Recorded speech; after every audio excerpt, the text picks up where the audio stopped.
Olá, começa agora mais um episódio do Macro Review, o podcast de economia do C6 Bank. Nosso tema de hoje são as tarifas comerciais que os Estados Unidos anunciaram para o Brasil. O governo americano disse que vai cobrar uma tarifa de 50% para a importação de produtos brasileiros. A previsão é de que essa nova alíquota comece a valer em 1º de agosto, daqui a 15 dias. Existe aí um efeito esperado sobre a produção e a exportação do Brasil. Então não é exagero dizer que parte do crescimento do PIB está em jogo nessa questão. Quais as consequências do aumento da tensão comercial entre o Brasil e os Estados Unidos para a economia brasileira? No podcast de hoje, a gente responde essa pergunta e traz também uma análise da Cláudia Rodrigues sobre os anúncios mais recentes de tarifas para outros países. Além do Brasil, União Europeia, Japão, Coreia do Sul, México e Canadá estão na lista de quem vai ter que pagar tarifas de 2 dígitos para levar os seus produtos para os Estados Unidos. No episódio, a gente fala ainda sobre os últimos números de inflação do Brasil. Em junho, o IPCA ficou acima da meta mais uma vez, e como isso já acontece desde o início do ano, o Banco Central mandou uma carta para o Ministério da Fazenda para justificar os preços mais altos. A gente vai contar melhor essa história daqui a pouco. Eu sou a Bianca Alvarenga e hoje é 14 de julho de 2025.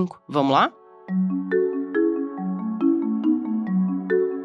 Bom, para começar o assunto de hoje, vamos dar aqui um passo atrás e lembrar como essa questão das tarifas vinha se desenrolando. Em abril, quando a primeira rodada de tarifas de importação foi anunciada pelos Estados Unidos, o Brasil ficou entre os menos impactados. A alíquota anunciada na época foi de 10%, que era o piso aplicado pelos americanos para diversos países. Durante 90 dias, as chamadas tarifas recíprocas foram suspensas para que houvesse negociação com a Casa Branca. Perto do fim do prazo, veio uma surpresa. O governo americano anunciou a cobrança de 50% para os produtos brasileiros. Foram elencadas razões comerciais e políticas para essa decisão. Em carta ao governo brasileiro, a Casa Branca alegou, por exemplo, que as condições de comércio entre os dois países são injustas. E aqui eu usei as palavras da carta. Para avaliar esse tema, vale considerar 3 informações importantes sobre o comércio entre o Brasil e os Estados Unidos. Primeiro, a tarifa média. O Brasil cobra, em média, 11% de tarifa efetiva das importações dos Estados Unidos. O cálculo, que foi realizado aqui pela equipe econômica do C6 Bank, utiliza números de uma base de dados disponibilizada pelo Banco Mundial. Mas vale ressaltar que existem tarifas que vão bastante além dessa média de 11%, como alguns produtos agropecuários, que têm uma alíquota de 55%, e componentes automotivos, que são taxados em 35% pelo Brasil. Depois, vale avaliar também qual a dinâmica da nossa parceria com os Estados Unidos. Depois da China, os americanos são os principais parceiros comerciais do Brasil. Eles são o segundo maior destino das nossas exportações, além de serem o segundo país de quem a gente mais compra.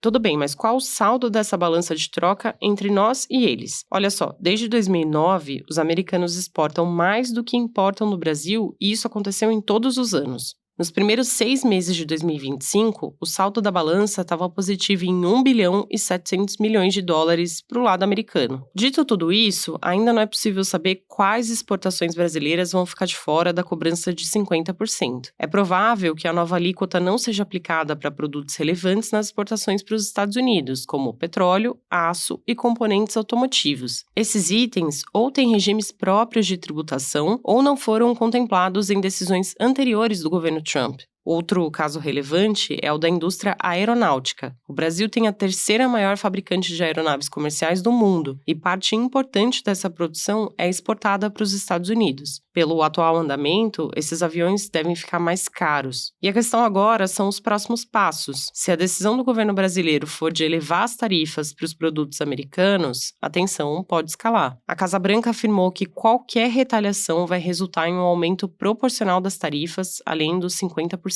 que já foram anunciados. Por enquanto, o governo brasileiro afirmou que deve tentar alguma negociação e só vai retaliar caso as tarifas sejam de fato impostas. Mas quando a gente fala em uma retaliação, o que na prática está em jogo? Ou seja, qual seria o impacto se o Brasil elevasse as tarifas também para os americanos? Na lista de produtos que a gente mais importa estão desde insumos americanos usados pela indústria brasileira para produzir aqui, até medicamentos que são consumidos pela população. Tudo isso está na lista do que a gente importa e tudo isso pode ficar mais caro se o Brasil decidir retaliar, o que pode ter impacto para a inflação por aqui. Além disso, a piora na relação comercial com a maior economia do mundo traz de fato um grau de incerteza para empresas cujos negócios dependem disso. Nesse cenário de maior incerteza, o dólar pode se manter mais valorizado, o que também impacta a inflação. Após o anúncio das tarifas, o dólar subiu mais de 2% e fechou a última semana em R$ 5,55. Mas o principal impacto, se de fato as tarifas seguirem adiante, vai ser para a atividade produtiva, especialmente nos setores exportadores. A gente calcula que as tarifas podem reduzir o PIB brasileiro em cerca de 0,5 ponto percentual, o que impactaria o crescimento deste e do próximo ano aqui no Brasil. Na prática, isso significa que, em vez de crescer um pouco além do esperado neste ano, como os indicadores mais recentes até sugeriam, em vez disso, o PIB brasileiro deve avançar 2% em 2025. E não é só para o Brasil que as tarifas são uma pedra no caminho do crescimento, tá? Se nada mudar nas próximas semanas, outros países também devem enfrentar a mesma situação. Além da cobrança de 50% para o Brasil, Japão, Coreia do Sul, União Europeia estão na lista de países que também receberam cartas do governo americano informando o aumento das tarifas para exportar para os Estados Unidos. Quem faz um panorama completo dessa situação de tarifas é a Cláudia Rodrigues, que é responsável pela cobertura internacional na equipe de economia do C6 Bank. Cláudia, vamos colocar esse assunto de tarifas em uma perspectiva global. Como é que essa nova política comercial americana afeta o crescimento de outros países?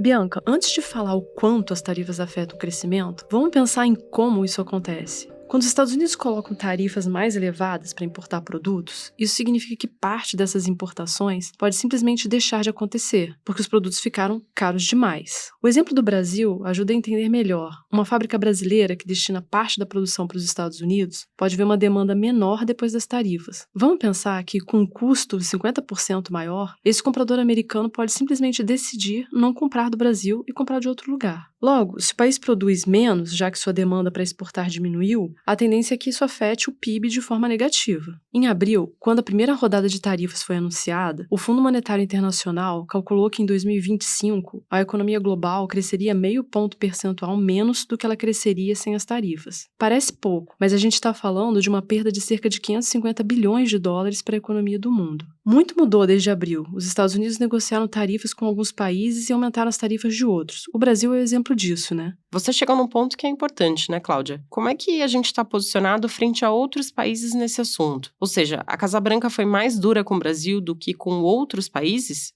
Olha, a gente recebeu a tarifa de 50%, que é a maior entre todas as que foram anunciadas na semana passada. Mas outros países também continuaram com alíquotas elevadas para exportação. A União Europeia deve receber uma tarifa de 30%. E é algo relevante, uma vez que juntos os países do bloco representam o maior parceiro comercial dos Estados Unidos. O Japão e a Coreia do Sul tentaram negociar, mas por enquanto não houve avanço. Eles devem continuar com a cobrança de 25% para vender para os Estados Unidos a partir de 1º de agosto. Até o Canadá, que tem um acordo comercial com os americanos, vai ter alguns produtos tarifados em 35%. Só por aí fica claro que a Casa Branca não poupou nem mesmo seus parceiros comerciais mais próximos. Mas como eu falei, os americanos tiveram muitas idas e vindas nesse assunto comercial nos últimos meses. E pode ser que até agosto haja negociação para reduzir as tarifas que foram anunciadas na semana passada. É cedo para saber o que de fato vai ser cobrado. De qualquer forma, a imposição de tarifas amplas pelos Estados Unidos deve ser ruim para o crescimento da economia. Além disso, as empresas e os consumidores americanos verão os produtos importados ficando mais caros. Já é esperado um impacto para a inflação. A gente contou aqui recentemente que até mesmo o Federal Reserve, o Banco Central americano, ele espera uma inflação maior no fim do ano, justamente porque as tarifas podem elevar os preços por lá. A próxima decisão sobre os juros americanos vai acontecer agora em julho. É difícil imaginar que o Fed vai cortar as taxas nessa reunião, dada toda a incerteza ainda no horizonte. Vamos lembrar que quando a reunião acontecer, as tarifas ainda vão estar sendo negociadas. Por isso, Bianca, a gente acredita que o Fed não vai reduzir os juros agora em julho e existe uma boa chance de nenhum corte acontecer até o fim do ano, especialmente se as tarifas baterem na inflação, que inclusive continua acima do nível desejado. Ainda há muito para acontecer e a gente vai acompanhar de perto. Bom, a Cláudia Rodrigues falava agora há pouco da inflação nos Estados Unidos e agora eu vou falar dos preços aqui no Brasil. Por aqui, a inflação continua elevada e avançou 0,24% em junho. O índice de preços ao consumidor amplo, o IPCA, ele acumulou alta de 5,3% nos 12 meses até junho. Sendo assim, a inflação continua bem acima da meta, que é de 3%, e continua também acima do limite de tolerância, que é de 4,5%. Como esse é o 6º mês consecutivo em que o IPCA supera o limite de tolerância, o Banco Central enviou uma carta para o Ministério da Fazenda com explicações e com ações para conter a alta dos preços. Lembrando aqui que isso faz parte da regra do novo regime de acompanhamento contínuo da meta de inflação. E a gente até falou melhor disso no episódio 143, lá no começo do ano. Bom, entre as causas desse estouro da meta, o Banco Central destacou a atividade econômica aquecida, as expectativas de inflação desancoradas, ou seja, fora da meta, o dólar valorizado e principalmente a inércia inflacionária, que é quando a inflação passada continua influenciando os reajustes dos preços no presente. Para combater os preços mais altos, o BC reforçou a necessidade de manutenção dos juros elevados por mais tempo e sinalizou também a possibilidade de retomar o ciclo de alta da Selic se for necessário. Na nossa visão, controlar a inflação vai ser uma tarefa desafiadora. O IPCA deve continuar pressionado, especialmente por causa do mercado de trabalho aquecido e das expectativas de inflação desancoradas. Apesar de a gente ter visto recentemente algum alívio de curto prazo na inflação, por causa da queda do preço das commodities e do enfraquecimento do dólar no exterior, a gente projeta um IPCA em 5% no fim de 2025 e em 5,7% em 2026. Isso considerando que a Selic vai ficar estável em 15% até o fim do ano que vem também.